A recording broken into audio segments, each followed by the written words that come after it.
सुष्मिता कुमारी and भारतीय साक्ष्य अधिनियम का आज लेक्चर नंबर 12 है।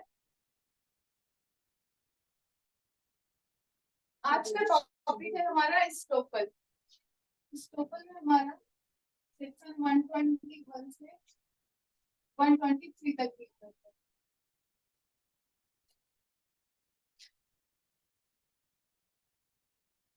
स्टोपल में कुछ रूल्स है, ये कोई मतलब ये चीज नहीं होता है। बस स्टोपल क्या है कि आपको जब एक चीज आप एडमिट कर लियो हो तो आपको उस चीज से पीछे नहीं हटना होता है। यहाँ पे स्टोपल बस इतना ही सा वर्क करता है।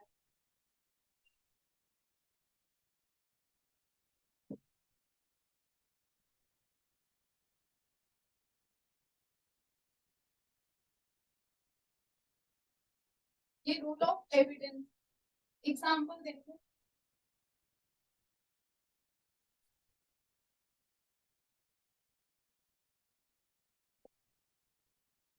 मान लो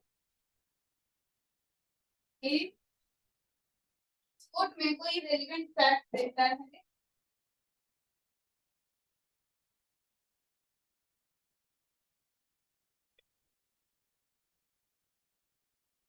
बाद में एक क्या करता है, वो प्रूव करना चाहता है कुछ।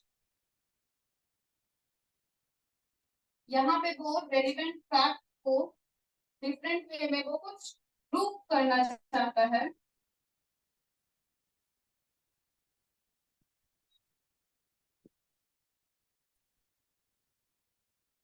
तो यहाँ पे क्या होगा, यहाँ पे कोई कॉज ऑफ एक्शन राइज नहीं होगा और यहाँ पे इसको ये ये अपना फैक्ट को चेंज करे, यहाँ पे ये इसको टाइम नहीं दिया जाएगा, मौका नहीं दिया जाएगा इसको।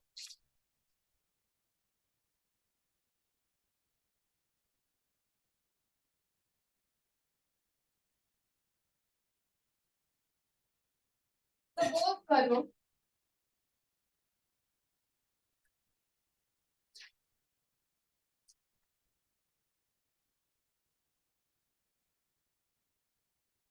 ए है और ये बी, कुछ मैटर चल रहा है। यहाँ पे ए कोई रेलिवेंट फैक्ट देता है,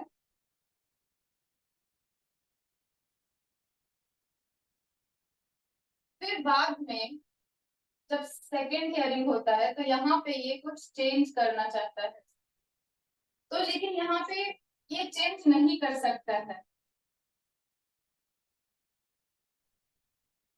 और ये चेंज तब नहीं कर सकता है क्योंकि यहाँ पे जो बी पार्टी है ये क्या करेगी, ये सामने वाली जो पार्टी है ये प्रिंसिपल ऑफ स्टॉपल लगाएगी। और यहाँ पे जब ये बी जो है प्रिंसिपल ऑफ स्टॉपल लगाएगी, इसका मतलब ये है कि अब ये जो पहले बोल दिया है अब इससे ये पलट नहीं सकता है।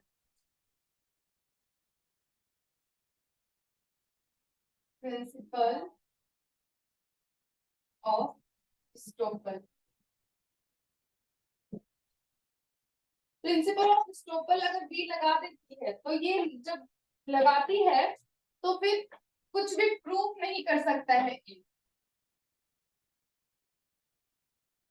स्टॉपल लगाकर ये क्या कर रही है, ये पार्टी रोक रही है, इसको ए को रोक रही है।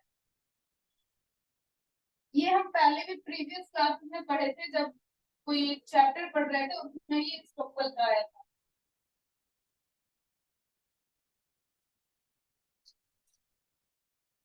अब जो ये है हमारा जो भारतीय साक्ष्य अधिनियम है, ये कैसा है, ये एडजेक्टिव लॉ है, ये एडजेक्टिव लॉ है।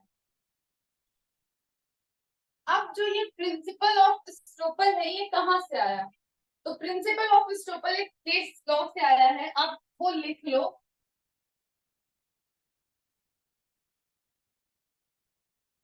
पिकर्ड वर्सेस, ये जो केस था 1837 का, तो ये इसी केस से इवॉल्व हुआ था स्टॉपल।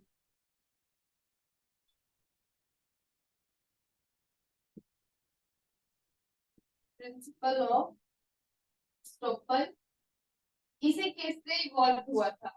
अगर क्वेश्चन आ भी जाता है एमसीक्यू में प्रीलिम्स में कि जो ये स्टोपल है ये कहाँ से इवॉल्व हुआ,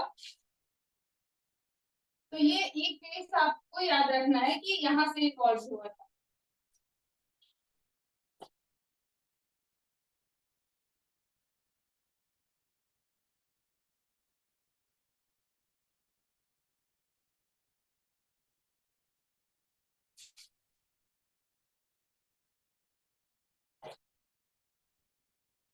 स्टोपल का मतलब आप इस तरीके से समझ सकते हैं, जैसे कि मान लो आप कोई एक बात पहले बोल दिए हैं, आप कोर्ट में या फिर आप कहीं पे भी कुछ एविडेंस दे रहे हैं या फिर कुछ भी कर रहे हैं, वहां पे आप एक स्टेटमेंट पहले दे दिए हैं, उसके बाद आप कोई दूसरा स्टेटमेंट देकर उसको कॉन्ट्राडिक्ट कर रहे हैं, और जहां पे ये कॉन्ट्राडिक्ट हो रहा है तो ये क्या है, यहाँ पे स्टोपल लगेगा।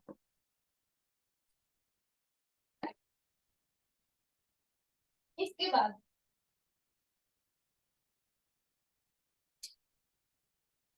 अब सेक्शन में आ जाओ, सेक्शन क्या कहता है हमारा, एक बार बेनेट को रीड करो।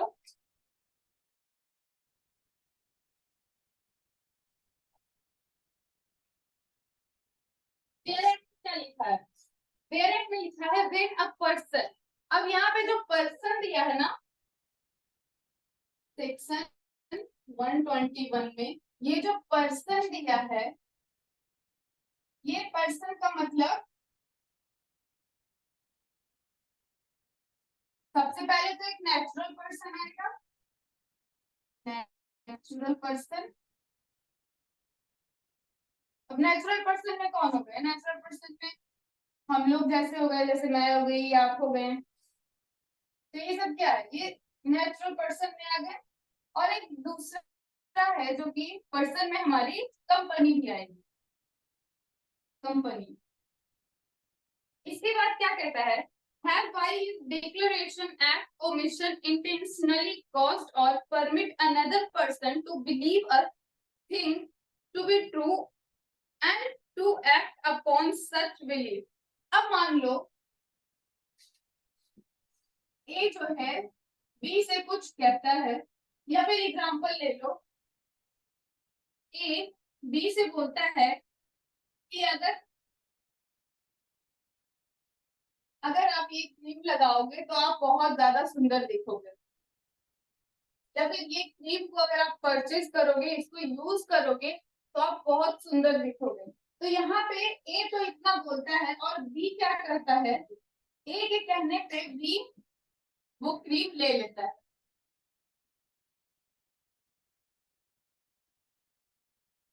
अब मान लो किसी कारणवश वो बी यूज करता है और उससे उसको कुछ भी फर्क नहीं पड़ता है, तो अगर बी सू कर देता है इस बात से ए को,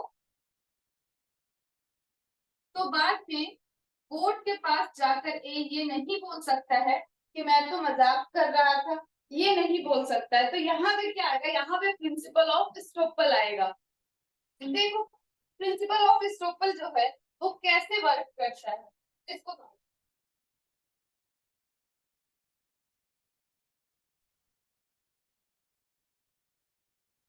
देखो।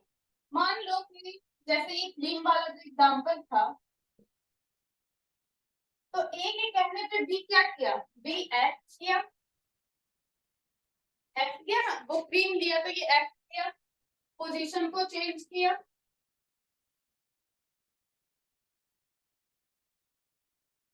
तो इसे बोलता है कि अगर किसी को आप कुछ बोल रहे हो और आपके बोलने से उसका पोजीशन चेंज होता है या फिर वो कोई एक्ट करता है, तो यहाँ पे क्या है, अगर इसके बाद अगर आप मुकरते हो कि नहीं मैं तो मजाक कर रहा था या फिर ये तो बस ऐसे ही बोल दिया, तो यहाँ पे वो जो बंदा है वो बी, वो आप पे प्रिंसिपल ऑफ स्टोपल लगा सकता है। क्योंकि ये एक बात को समझो,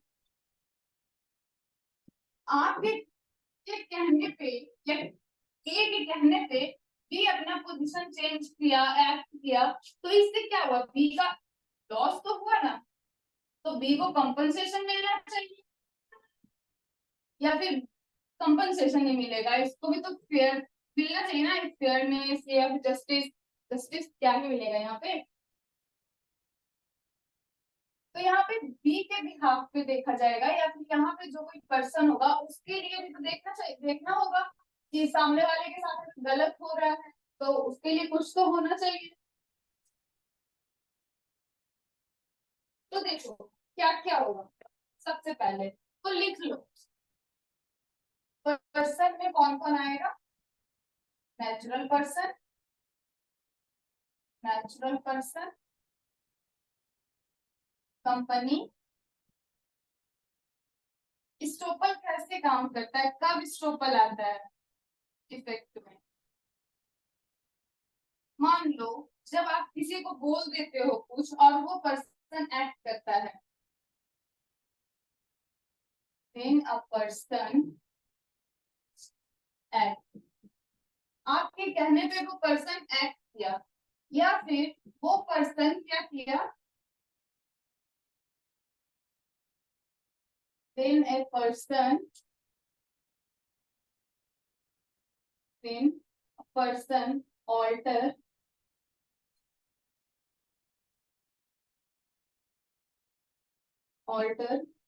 his her position,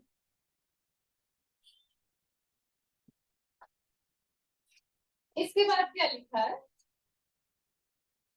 neither he nor representatives shall be allowed in any suit or proceeding between himself and such person or his representative to deny the truth of a that thing।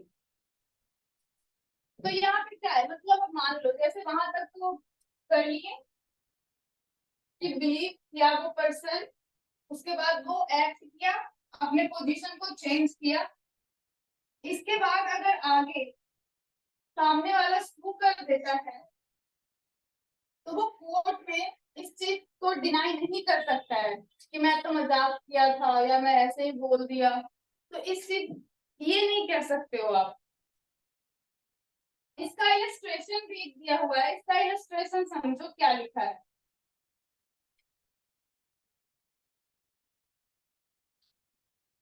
इसका illustration दिया है, A intentionally and falsely lead B to believe that certain land belongs to A and thereby induce B to buy and pay for it. The land afterward becomes the property of A and A seeks to set aside the sale on the grounds that at that time of the sale he had no title. He must not be allowed to prove his want of title। तो देखो क्या कह रहा है, ए जो है falsely,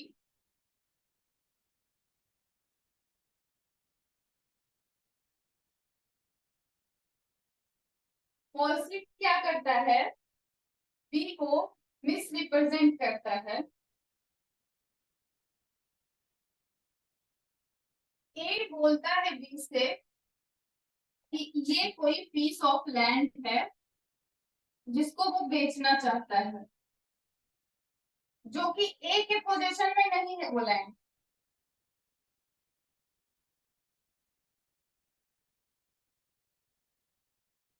या फिर चलो फॉल्सली बोल रहा है कि ये लैंड को खरीदने के लिए बी से, और बी क्या करता है यहाँ पे,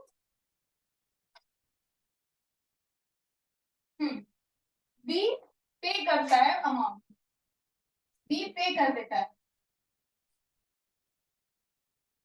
इसके बाद जब बी पे कर देता है उसके कुछ टाइम के बाद ये जो लैंड है ए के पोजीशन में आ जाता है, ए के पोजीशन में ये लैंड आ जाता है। उसके बाद ये क्या कहता है कि अब मतलब ये लैंड देने से मना कर रहा है। तो ये क्यों मना कर रहा है, क्योंकि ये कह रहा है यहाँ पे कि जिस टाइम मैं तुम्हें बोला था लैंड लेने के लिए उस टाइम ये लैंड मेरे पोजीशन में नहीं था, तो आप ये नहीं कर सकते हो।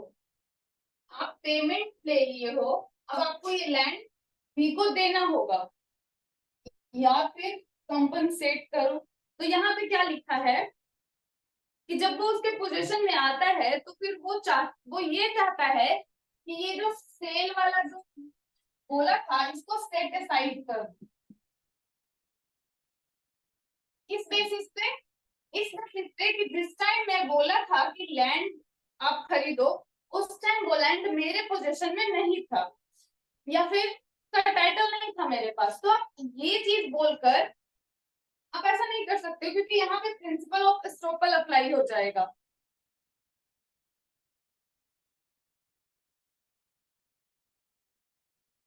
सेक्शन 121 हमारा खत्म हो गया।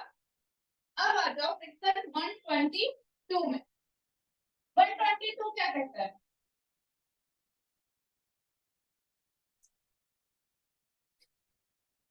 सेक्शन 122, सेक्शन 122 की बात कर, इसमें दो टॉपिक पढ़ना है, इसमें मतलब दो दो दिया हुआ है पढ़ने के। Estoppel of tenant of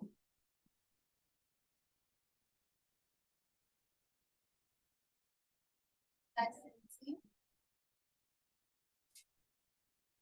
of person in possession।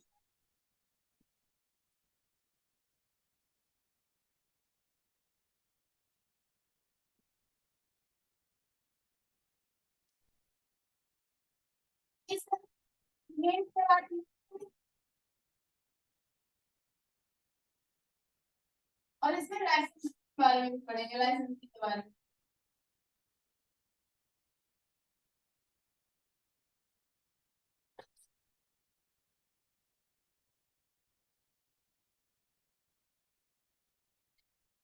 अच्छा ठीक है, पहले 122 को करने से पहले एक पॉइंट ये देख लो कि जो इलस्ट्रेशन समझाए थे कि वो फॉल्सली फ्रॉडली करके उसके साथ मतलब वो ये जो था अपने लैंड को सेल कर रहा था।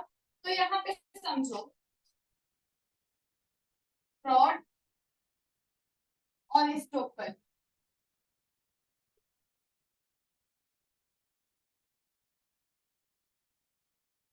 फ्रॉड में क्या करते हैं? इंटेंशनली चीट करते हैं। इंटेंशनली क्या करते हैं? चीट करते हैं। तो जब फ्रॉड का होता है तो इसमें क्या होता है? इसमें कॉज ऑफ एक्शन हमारा एराइज होता है, तो इसमें कॉज ऑफ एक्शन होता है। अगर हम फ्रॉड का सूट फाइल करते हैं तो कॉज ऑफ एक्शन होता है ना। बट अब यहाँ पे स्टॉपल के केस में क्या होता है? स्टॉपल के केस में इंटेंशन में और मे नॉट।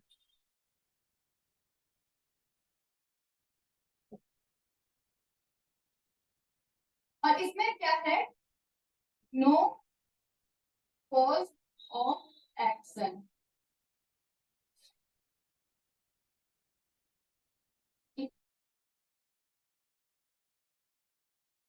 एविडेंस। इसमें क्या होता है? स्टॉपल में, स्टॉपल में हमारा इंटेंशन जो है होता भी है और नहीं भी होता है, और इसमें कोई कॉज ऑफ एक्शन राइज नहीं होता है। ये सिर्फ एक रूल ऑफ क्या है? एविडेंस है। तो फ्रॉड और स्टॉपल को समझ लिए। अब एक समझो कि रेस जुडिकाटा और स्टॉपल में क्या डिफरेंस है।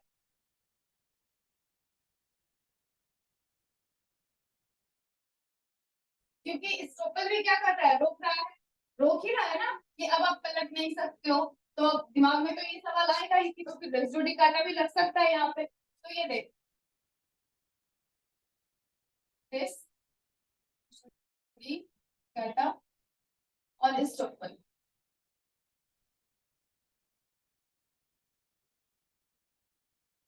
अब इसको समझो। रेस जुडिकाटा जो है वो सेक्शन 11 कहाँ डिफाइन है और 66 में डिफाइन है। और ये जो है रेसिडुअली कहाँ अप्लाई होता है, कोर्ट पे अप्लाई होता है।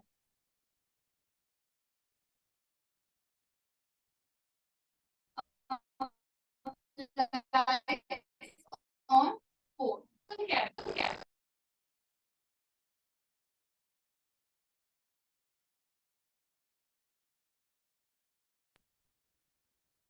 Different things at different time. और स्टोपल किस पे अप्लाई होता है, जो स्टोपल होता है हमारा पार्टीज पे अप्लाई होता है। तो यहाँ पे क्या लिखोगे, अप्लाइज ऑन पार्टीज। तो ये दोनों जो डिफरेंस है ना रेसिड्यू डिकाटा और स्टोपल का, और एक को फ्रॉड और स्टोपल का। चल अब आ जाओ सेक्शन 122।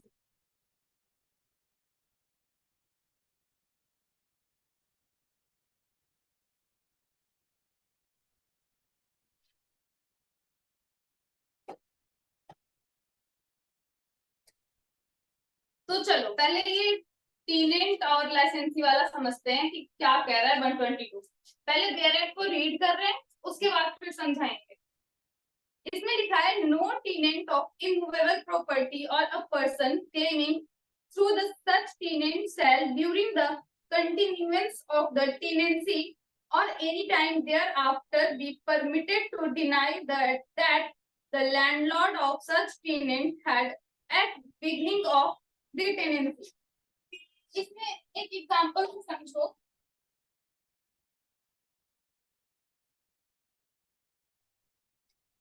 जैसे यहाँ पे ए जो है ये लैंडलॉर्ड है, और बी जो है वो क्या है, टीनेंट।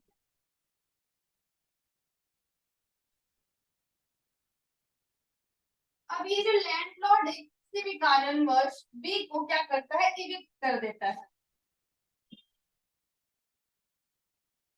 इविक्ट कर देता है।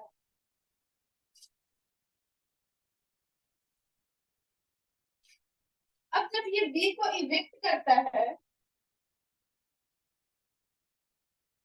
तो इसके बाद में इविक्शन के बाद ये नहीं कह सकता है कि मैं तो इस घर का लैंडलॉर्ड हूँ ही नहीं, ये घर तो जो है मेरे फ्रेंड का। ये नहीं कह सकता है ऐसा इसमें, ये टीनेंट के केस में है। तो ये कहाँ तक है, यहाँ तक है जो बोल रहा है टीनेंसी का। जैसे कि मान लो ये कंटिन्यू रह रहा है, एक एक घर पे ये रह रहा है एज अ टीनेंट, फिर ये किसी भी रीजन से ए को इविक्ट कर देता है।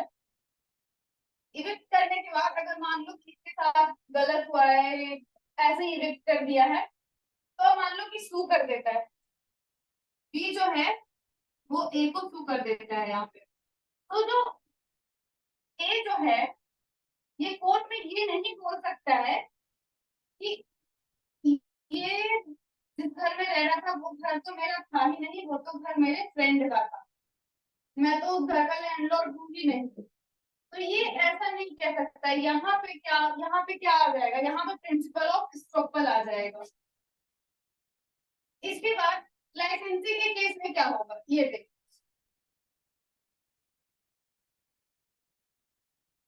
लाइसेंसी के केस में अब लाइसेंसी का समझो।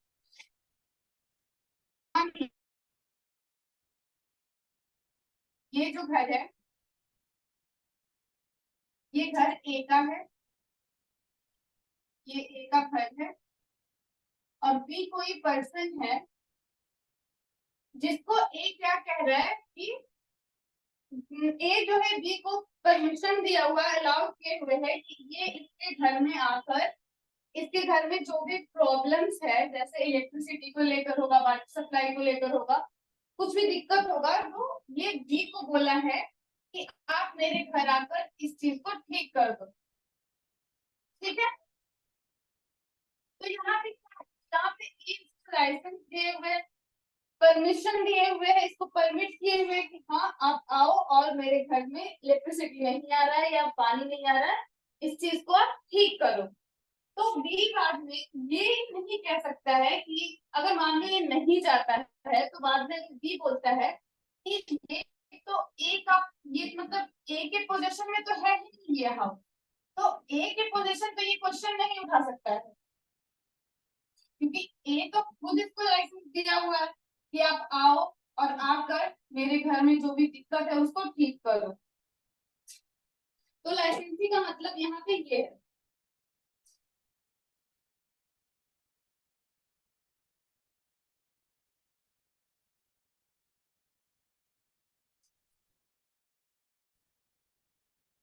एक बार फिर से समझिए,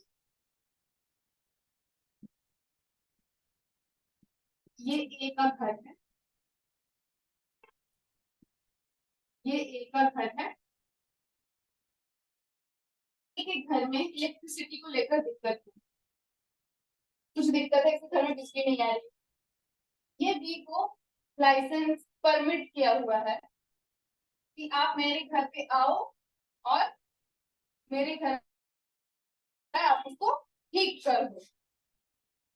बी किसी भी कारणवश नहीं जाता है, फिर बाद में बी ये नहीं कह सकता है या फिर इसके ए के पोजीशन पे क्वेश्चन नहीं कर सकता है, क्वेश्चन नहीं उठा सकता है, ये तो ए का घर है ही नहीं, ये नहीं कह सकता है। यहाँ पे प्रिंसिपल ऑफ स्टोपल आएगा। 122 में भी हमारा यही कह रहा है। अब 123 जो है बिल्कुल सेम है, आप उसको एक बार रीड करोगे समझ में आ जाएगा। 123 में कुछ भी नहीं किया है, सेम टू सेम 123 में दिया हुआ है।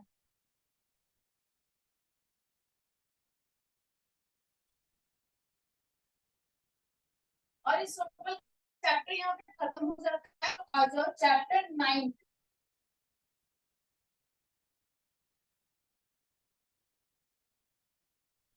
चैप्टर 9, चैप्टर 9 क्या बात करता है? चैप्टर 9 हमारा विटनेस का बात करता है, और विटनेस।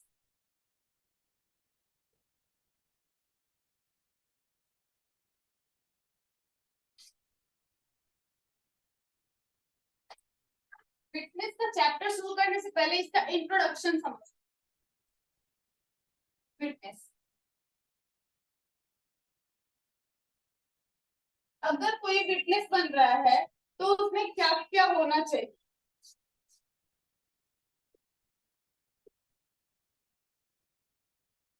सबसे पहले कॉम्पिटेंसी देखी जाएगी उसकी,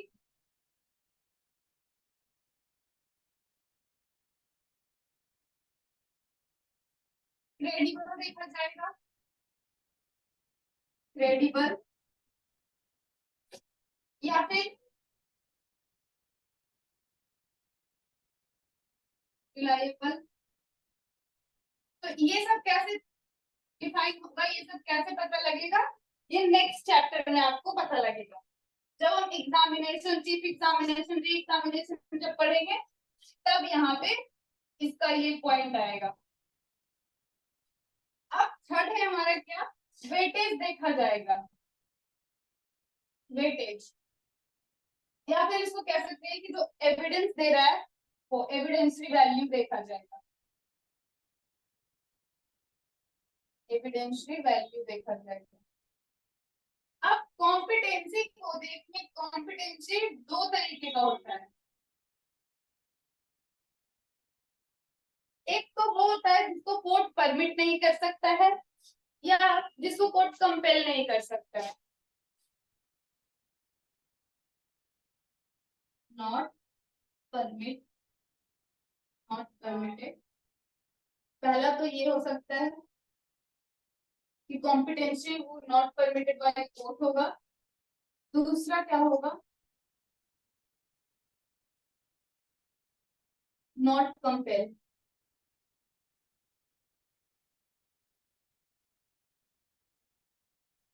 और ये दोनों जो है वो कहाँ आएंगे? ये दोनों किस चीज में आएंगे?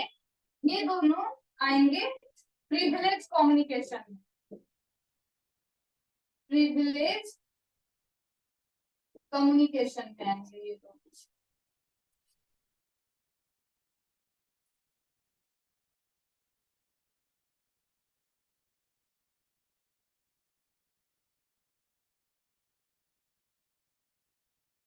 जैसे जैसे डायग्राम बनाते हैं ना, बिल्कुल वैसे वैसे डायग्राम बनाते हो, याद करने में बिल्कुल आसान हो।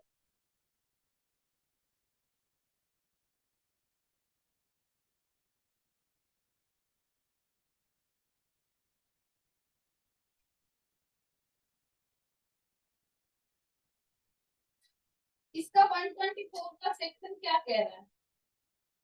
इसमें लिखा है, सबसे पहले इसका ये है section 124, who may testify, testify क्या कहता है? All person shall be competent to testify. मतलब एविडेंस कौन कौन दे सकते हैं, मतलब विटनेस कौन कौन बन सकता है? तो इसमें सभी लोग विटनेस बन सकते हैं, अनलेस, यहाँ पे एक एक्सेप्शन दिया है, unless the court considers that they are prevented prevented from the understanding the question put to them. मतलब यहाँ पे कोर्ट, मान लो कोई एक विटनेस है, तो वो कौन बन सकता है विटनेस? मान लो कोर्ट इससे कुछ सवाल पूछ रही है, वो उस सवाल को समझ रहा है और उस सवाल का आंसर कर पा रहा है, तो वो क्या है? वो कॉम्पिटेंस, वो कॉम्पिटेंट है विटनेस के लिए।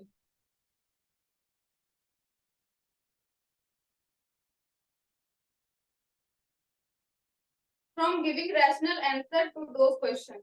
और वो रैशनल आंसर दे रहा है, जो भी कोर्ट क्वेश्चन कर रही है उसका वो रैशनल आंसर दे रहा है।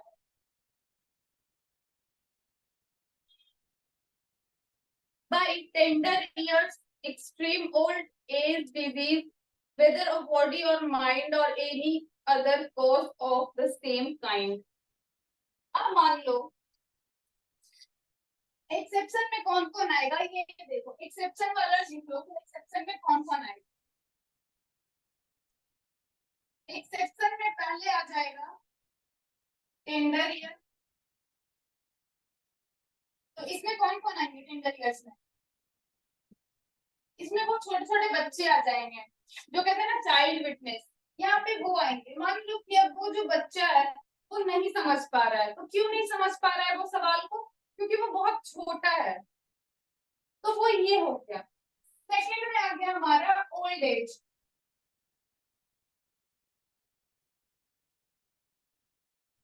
सॉरी, ओल्ड नहीं, एक्सट्रीम, एक्सट्रीम आ गया,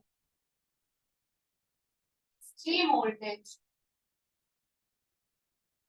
अब मान लो या तो उनका एज बहुत ज्यादा है, यहाँ पे वर्ड एक्सट्रीम लगा हुआ है ना, बहुत ज्यादा एज है उसका, वो समझ नहीं पा रहे हैं, वो उसका आंसर नहीं कर पा रहे हैं, रैशनल आंसर नहीं कर पा रहे हैं, तो ये एक्सेप्शन में आ जाएंगे। तीसरा एक्सेप्शन क्या आ जाएगा? डिजीज। तो डिजीज में क्या आएगा? या तो वो बीमार है और उनका दिमाग मतलब उस तरीके का नहीं है, सोचने समझने का मतलब क्षमता नहीं रहते। होता है ना कि अगर कोई बहुत ज्यादा बीमार होता है तो वो चीजों को जल्दी समझ नहीं पाता है, उसका आंसर नहीं कर पाता है, तो ये क्या है? ये एक्सेप्शन में आएगा। फोर्थ एक्सेप्शन क्या है हमारा? Same kind.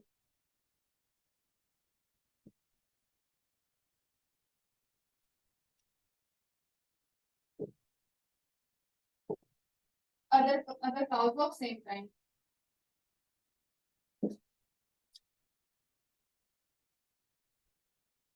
ये लोग अगर लॉजिकली आंसर नहीं कर पाते हैं तो क्या है? ये लोग कॉम्पिटेंट विटनेस नहीं है। तो यहाँ पे ब्रैकेट में करके लिख सकते हो, नॉट गिवन लॉजिकल और रैशनल आंसर।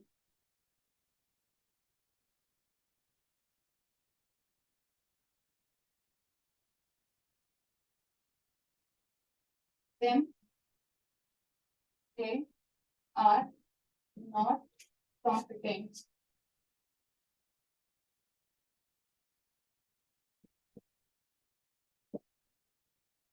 अगर ये जो एक्सेप्शन आ रहे हैं, जो ये लोग जो पर्सन है अगर ये लोग लॉजिकल या रैशनल आंसर नहीं कर पाते हैं तो वो क्या है, वो कॉम्पिटेंट विटनेस नहीं है। इसका एक्सेप्शन ये कहता है। अब इसका एक इलस्ट्रेशन भी दिया हुआ है, जो इलस्ट्रेशन बात करता है कि जो अनसाउंड पर्सन होता है, हमारा इंडियन एविडेंस एक्ट में यहाँ पे लुनेटिक वर्ड यूज किया था, बट हमारा जो ये है यूज किया है। यहाँ पे ये इलस्ट्रेशन दिया है, इससे क्वेश्चन भी आता है प्रीलिम्स में कि जो अनसाउंड पर्सन होते हैं क्या वो कॉम्पिटेंट विटनेस होते हैं? तो हाँ, वो कॉम्पिटेंट विटनेस होते हैं, बट यहाँ पे मान लो कि वो जो अनसाउंड की वजह से वो रैशनल आंसर नहीं कर पाते हैं, या फिर क्या लिखा है कि वो लॉजिकल आंसर नहीं दे पाते हैं, तो वहां पे क्या है, वहां पे वो कॉम्पिटेंट विटनेस नहीं होंगे। इसका इलस्ट्रेशन में यही दिया है कि मान लो कि वो जो व्यक्ति है अनसाउंड है, बट वो समझ रहा है, जो भी कोर्ट क्वेश्चन कर रही है उससे वो रैशनल आंसर उसका दे रहा है, बिल्कुल लॉजिकल दे रहा है, तो वहां पे क्या है, वहां पे वो कॉम्पिटेंस विटनेस होगा।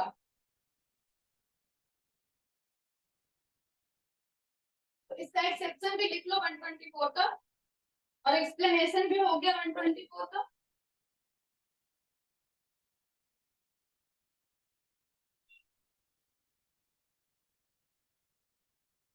अब आ जाओ सेक्शन 125 में। सेक्शन 125 क्या कहता है?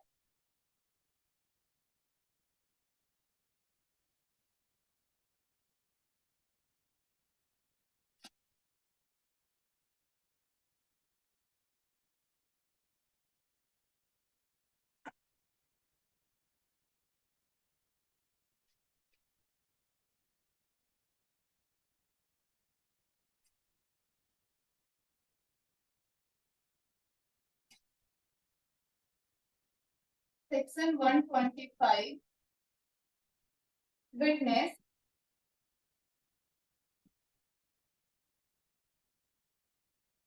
unable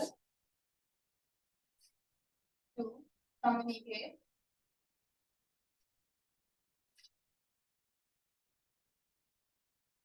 verbally।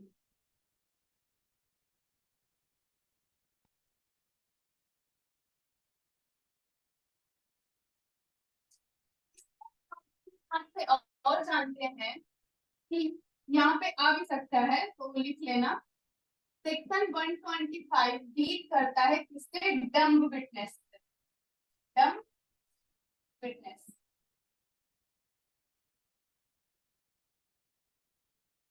अब डम्ब विटनेस में कौन कौन आते हैं?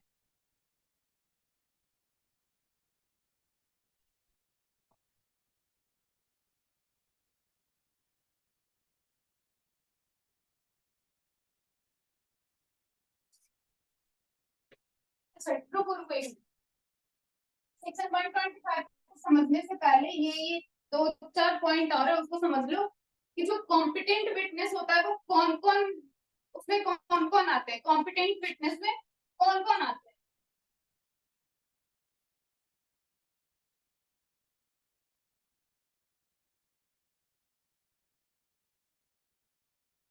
First, child.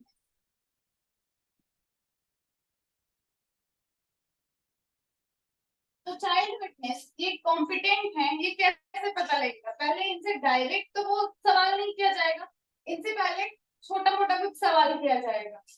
सबसे पहले इनसे इनका नेम वगैरह पूछा जाएगा,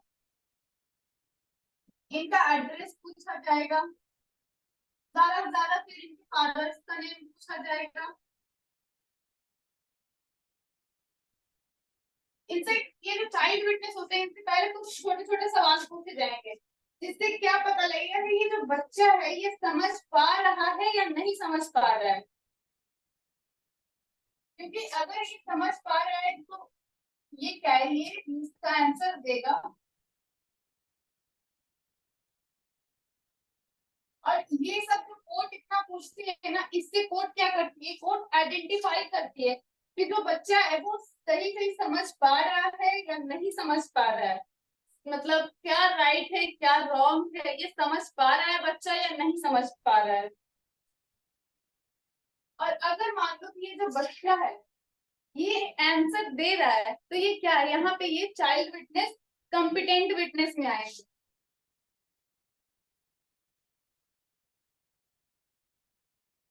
कॉम्पिटेंट विटनेस,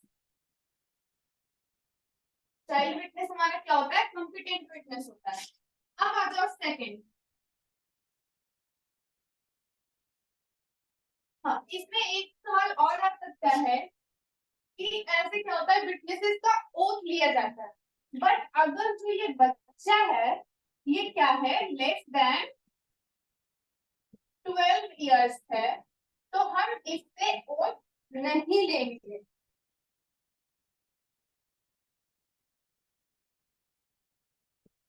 इससे ओथ नहीं लेंगे। सेकंड हमारा क्या है, रिलेटेड विटनेस। सेकंड है हमारा रिलेटेड विटनेस। रिलेटेड विटनेस क्या है, रिलेटेड विटनेस जो होता है वो कॉम्पिटेंट होता है या नहीं होता है, तो हाँ रिलेटेड विटनेस भी हमारा कॉम्पिटेंट विटनेस होता है। Competent witness. अब थर्ड है चांस विटनेस।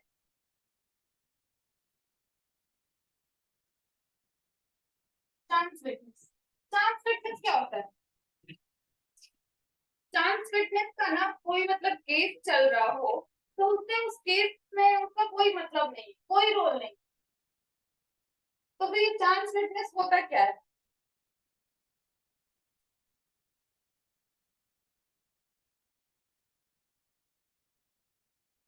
मान लो जहां पे कोई घटना हुआ है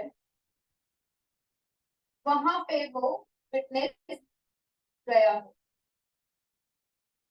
तो उसको चांस विटनेस कहते हैं। और अगर वो विटनेस आकर कोर्ट में कुछ बोलना चाहता है तो क्या ये कॉम्पिटेंट होगा या नहीं होगा, तो हाँ चांस विटनेस को भी हम कॉम्पिटेंट विटनेस कहते हैं। कॉम्पिटेंट विटनेस होता है।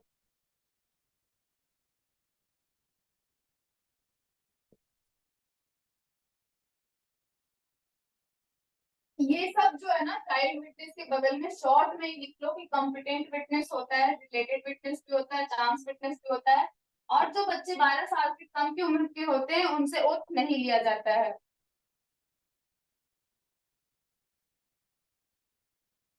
या उनको ओथ नहीं दिलवाया जाता है।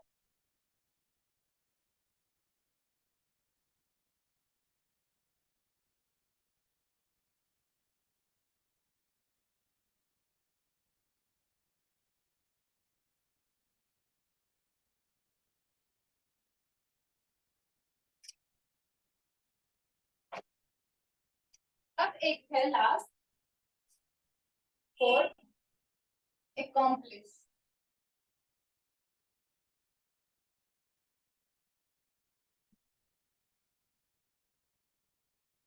ये भी क्या होते हैं हमारे कॉम्पिटेंट विटनेस।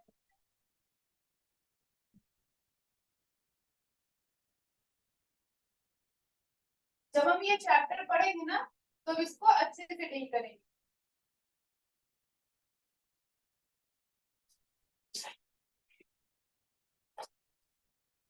अब हम करते हैं हमारा ये 125 डम्ब विटनेस।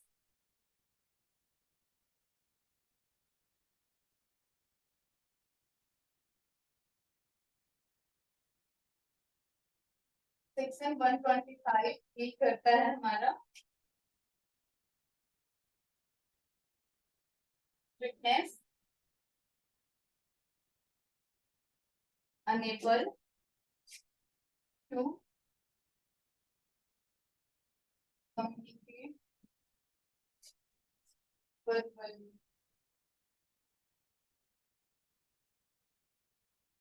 तो क्या करते हैं, डम्ब विटनेस। आपसे एग्जाम में डायरेक्ट पूछ सकता है कि डम्ब विटनेस कौन से सेक्शन, मतलब कौन से सेक्शन में दिया हुआ है, तो सेक्शन 125 ऑफ भारतीय साक्ष्य अधिनियम में दिया हुआ है डम्ब विटनेस।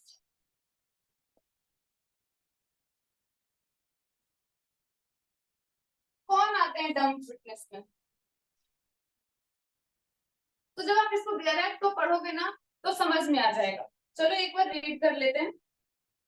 इसमें क्या लिखा है, a witness who is unable to speak may give his evidence in any other manner in which he can make to be intangible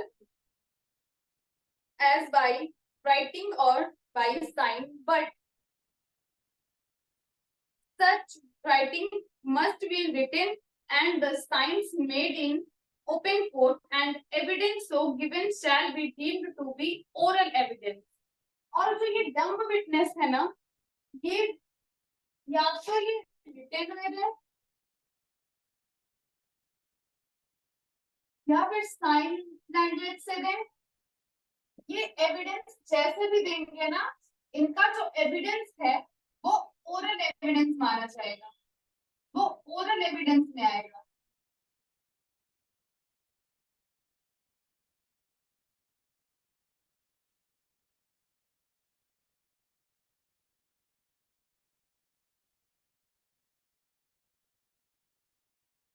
मान लो इसमें जो लिखा है, कोई एक व्यक्ति है जो बोल नहीं सकता है, सुन नहीं सकता है, तो वो क्या है, वो डम्ब है।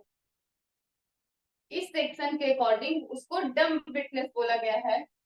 तो अब जो बोल नहीं सकता है, तो वो अगर विटनेस मतलब वो जो कोई एविडेंस देगा तो वो किस तरीके से देगा, या तो वो रिटन में देगा या तो बाई साइन लैंग्वेज में देगा। अब मान लो जो हमारा विटनेस जो है वो बोल नहीं सकता है और जो वो साइन लैंग्वेज से समझाना चाह रहा है वो सामने वाले व्यक्ति वो नहीं समझ पा रहे हैं, तो उसके लिए क्या होगा, उसके लिए एक ट्रांसलेटर को अपॉइंट किया जाएगा, या फिर जो साइन लैंग्वेज के जो एक्सपर्ट हैं जिनको एक्सपीरियंस है उनको बुलाया जाएगा, एजुकेटर को बुलाया जाएगा। और जो बुलाएंगे एक्सपर्ट को या एजुकेटर को जो बुलाएंगे, तो क्या इसको कोर्ट चार्ज देगी। और ये जो डम्ब फिटनेस का जो जो भी प्रोसीडिंग होगा, ये क्या होगा, ये ओपन कोर्ट में होगा। और इससे क्या किया जाएगा, इसका